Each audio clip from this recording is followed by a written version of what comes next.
Welcome to Clock Tower. I'm Brandon here with Colton, and today we're doing the gameplay for our 8-choice DAL deck. And if you missed it earlier this week, we're looking at the level 1 choice combo from set 1 into the level 3 choice combo from set 2, but with some tech from different pieces along the way. Yeah, it's weird how much this deck feels like a throwback, honestly, to a simpler time when DAL was super relevant and was everywhere. But yeah, no, the list still packs a punch. It's still got a really nice level 1 combo, and it's decent finishing top end and a lot of good fixing pieces. Yeah, no, absolutely. It definitely has a lot of that versatility, I think, with this deck. I think that's one of the big key pieces with this deck is that versatility, being able to effectively have like on-demand hand filter to whatever card you're looking for. I think it actually really makes a huge difference here. But we're playing up against Konosuba. What kind of Konosuba list is this? Yep.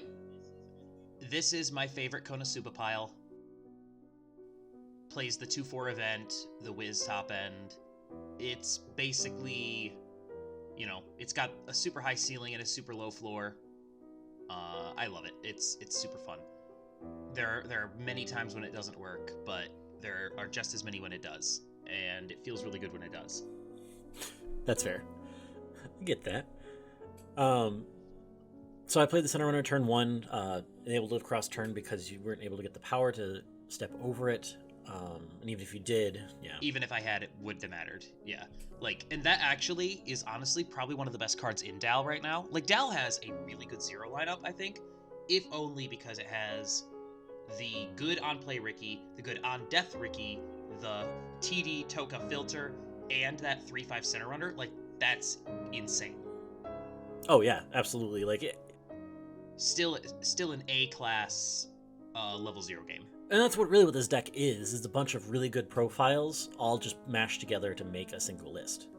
Yeah, it's a good stuff deck. Yeah.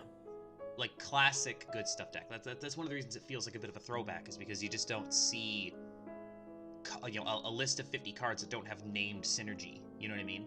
You're so used to seeing, different kinds of packages and whatnot. Yeah. Exactly. They name intentionally other cards in the package, and the DAL list just doesn't really do that. It's just just good cards all over the place. And the Konosuba list is kind of like that, except a lot of the cards aren't that good. We're just playing some, desperate plussing, trying to find some power to make sure that we get a reverse with the 2-1 Union combo, because we need that in order to get some plussing, both from the back row Wiz that gives on reverse salvage and the combo itself. So we can potentially plus up to 5 off that combo. We usually plus about 4 when we get the back row as well. But it's pretty nice, and it's on a stock soul. So the list is oddly synergistic, but that's just what happens when you take one of the most complex and interesting sets, I think, in English in Konosuba, and just throw all these disparate profiles together and see what happens. Well, that's kind of what I like about these sets, right? These sets have a lot of those flavor profiles that are able to just kind of mix with everything else. So you're able to throw a bunch of different flavor pieces and be able to use those flavor to be able to do some really unique things. And I really like unique decks. So this card that's on the board right now, the level 1 bomb, I really like this profile. It's weird. It's not that good, but it works really well in this deck because it's a level bomb, so it can get 1/1 targets and things like that off the board. But when it gets reversed, you mill 5. You're required to mill 5. If you mill a copy of the bomb on the board goes back to your hand. So it's a coin flip effect that also essentially gives a bunch of power, because both the Komiko in the back row and the Wiz in the back row give power either on reverse or when it gets reversed, a revenge trigger. So this procs both of them and allows you to just hand 2k power to something every time it procs into a level 1. Oh yeah, no, I think it's actually really meaningful too, right? Because that's what allows you to be able to step over this board, is that revenge power plus the snowball power to be able to get that in place to clear board. Plus it's mill in a deck that really needs it. Exactly. So at this point, I'm now level 2, which is a little rough, but I'm able to... Damage meta, baby. Right. Able to essentially get my pieces into play now, so I can do my filter fun tools where I can be able to essentially use this Kurumi the Now to put 2 characters into my clock, technically the bottom of clock, to then turn around and swap the card I just put into clock to add to hand. So it's like a slightly like convoluted way, but to get the exact card from waiting room to hand without requiring any stock. So I can kind of save that stock up for the end game. Yeah, stock-free perfect salvage just doesn't get printed very often because it's extremely powerful. Mm-hmm. So I like this a lot. Like, the clock package never really took off just because I think most people were still pretty heavily into standby when DAL was relevant, and the 8-choice list never really took off. It doesn't plus, it only fixes. So like having a back row that also pluses is important. It's still a free fix though. Like, fixing for free is still extremely powerful. Especially when you have a non-selective, potentially double plussing combo. Mm-hmm.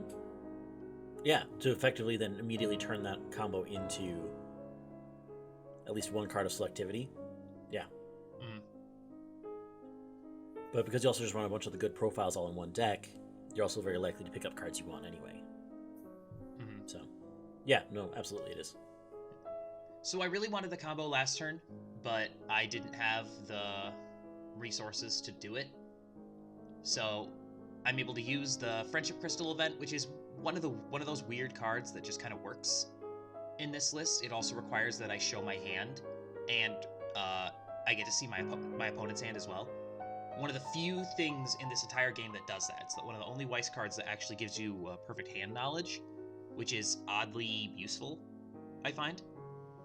But yeah, so I was able to use that to get into my Union and my Drop Search. I'm able to Drop Search for my CX swap. Like, I didn't draw well at all in this game. But I was able to draw the event. And the event is a really, really useful fixing tool for me. So no, I don't search out the CX swap. I don't think did I use the drop search on this? I did. That's right. I drop search for the Wiz because I have the CX in hand. So I just go get a playable that gives me some power so that I know that I'm getting my reverse. Because if I don't get my reverse, I'm in serious trouble. That's like the one major downside, is that you really do need to get your reverse with the Union, or else you just don't plus at all. But I give it the on reverse plus. Yeah. Slam the stock soul. I'm going +1, and now it's like, okay, hopefully I go +5 here on the actual combo swing. Right, and try to refill that hand. Exactly.